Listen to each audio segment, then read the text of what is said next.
Hey guys, John here with RealTruck.com. Today I'm going to show you how to assemble the K2 Storm snowplow.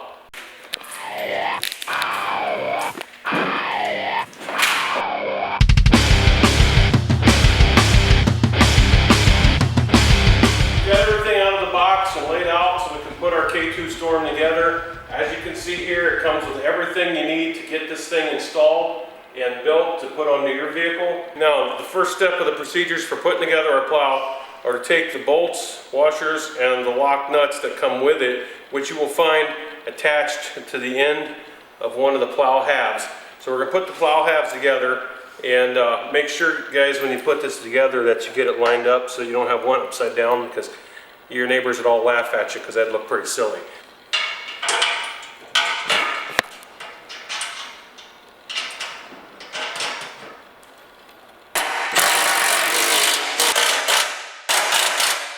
Now that we've got our two halves put together, the next thing we're going to do is we're going to attach our scrapers.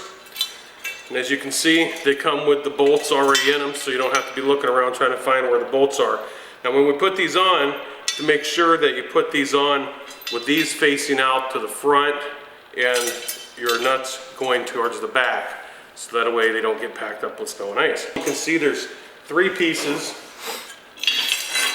Two of them are short ones like this one, and then you have the long one. The long one you want to center over the two halves, just like so, and then the short ones will go on each end.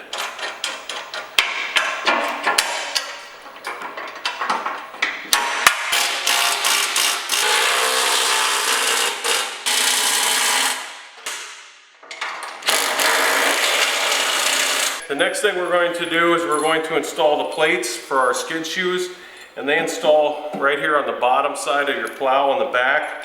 And what you're going to do is you're just going to attach them so that they sit like this. So you can see how this is shaped at an angle. You want that angled up, so that way when your plow is sitting, then these skid shoes, when they go on, will set level with the plow.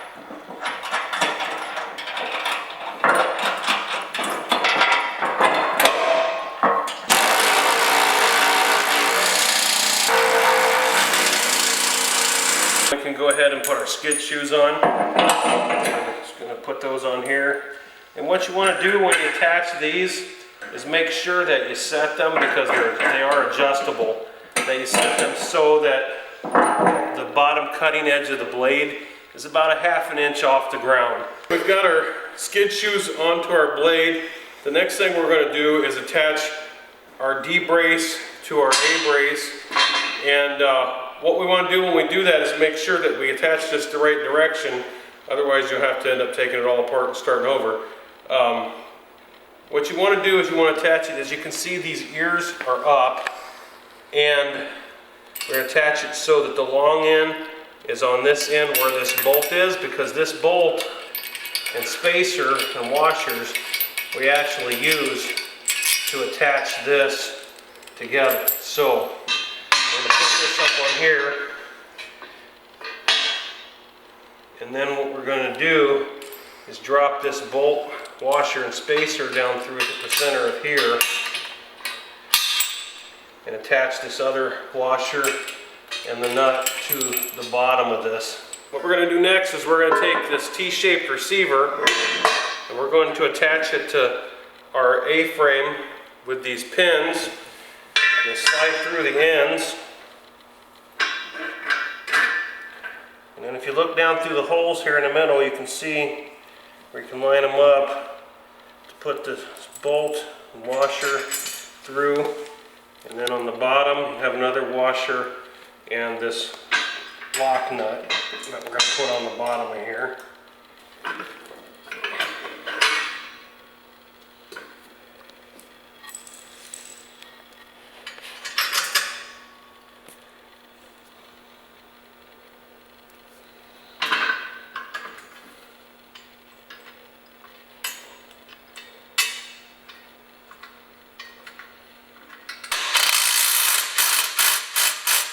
We've got our receiver adapter onto our A and D frame combination.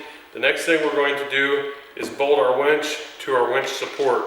And the way you do that is with these 4 bolts that come supplied with the kit. We're going to remove these from here. All right, once we have these all in place where they go, then we're going to go ahead and tighten these down. And once we have this winch attached to the winch mount, now we're going to take the winch mount and we're going to attach it to our framework that we have laying over here on the floor. So let's get this over there and put this on. We're going to attach our winch mount to our framework. Now if you'll notice, the package comes with 5 bolts in it. One of them is larger than the other 4. Well, the larger of the 5 bolts is going to go right back here in this back hole.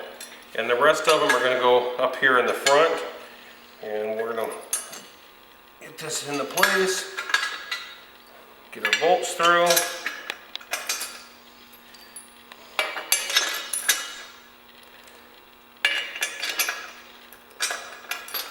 And then we're going to tilt this up to get underneath the bottom side to attach the nuts.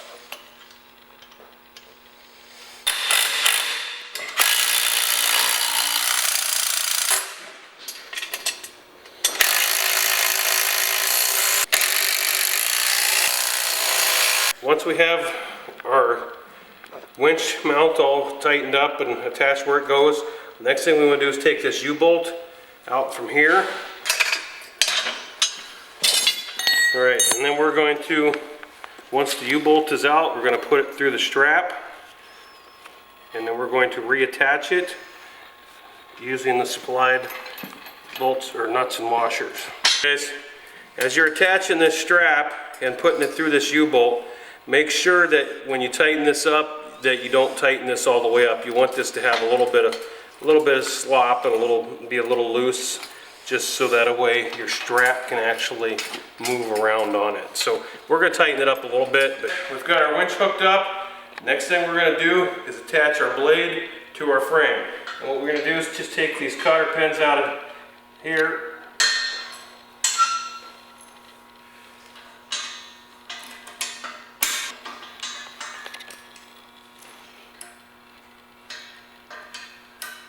Once we have these pins out, the next thing we're going to do is we're going to get our assistant to lift up the blade part for us while we attach the mount. Okay. All right guys, once you get the pins in this, then you can go ahead and put these cotter pins back in.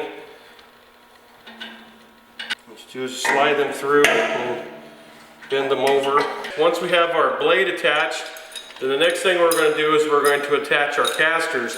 Now if you notice when you get your kit, the casters, if there's 2 different types, one of them is a fixed, well actually 2 of them actually are what's called a fixed caster. The other one is actually a spinning caster. This one goes on the back on the A-frame. These 2 go on the front on the D-frame. So we're going to attach these, and we want to attach these from the bottom side, which means we have to pick up on the plow and slide these in.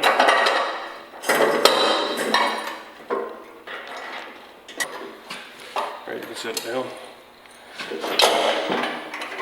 Okay, lift up on this side just a little.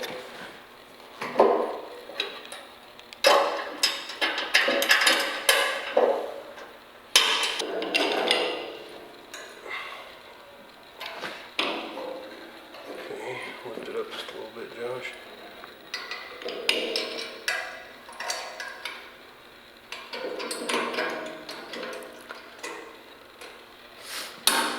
All right, now we've got our casters adjusted and set on here. So the next thing we're going to want to do is to attach our springs.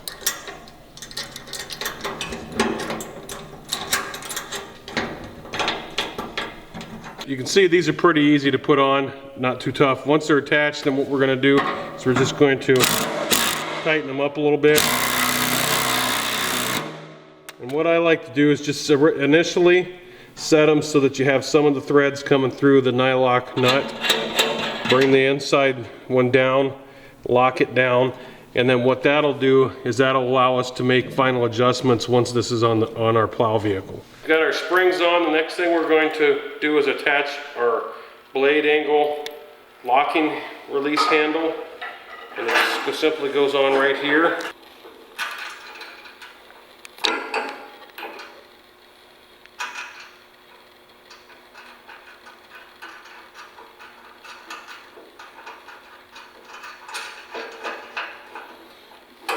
Getting almost done with our assembly here. So the next thing we're going to do is we're going to put our snow deflector on, and we're going to use our brackets. These are called battens, and we're going to use these to batten down the snow deflector.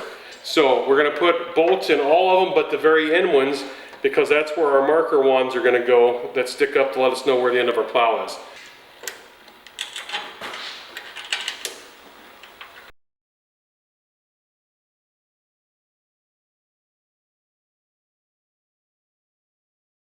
Everything's ready to go now.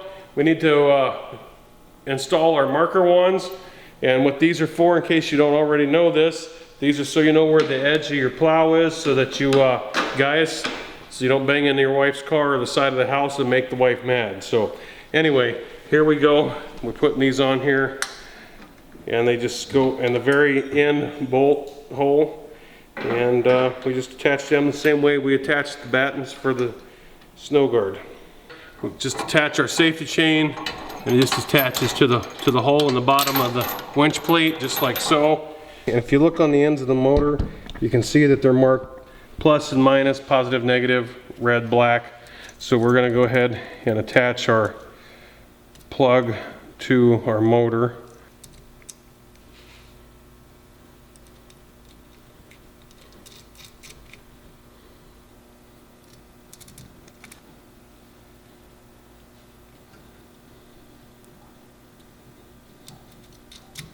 We have this wire loom that's supplied in the kit that we're going to put our wires inside of. You can see it's really easy to do. Cut this off.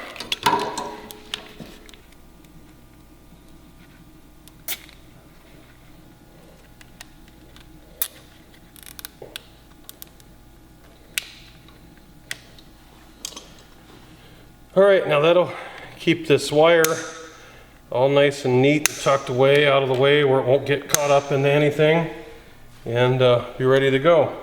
So there you have it, guys. Other than the rest of the electronics, which will go on the plow vehicle, this plow is all put together and ready to go.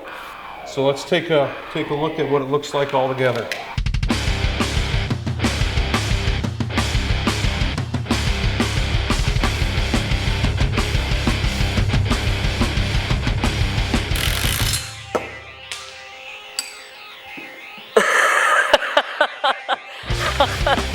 See what I mean? It's a risky job. It sucks to be the video guy.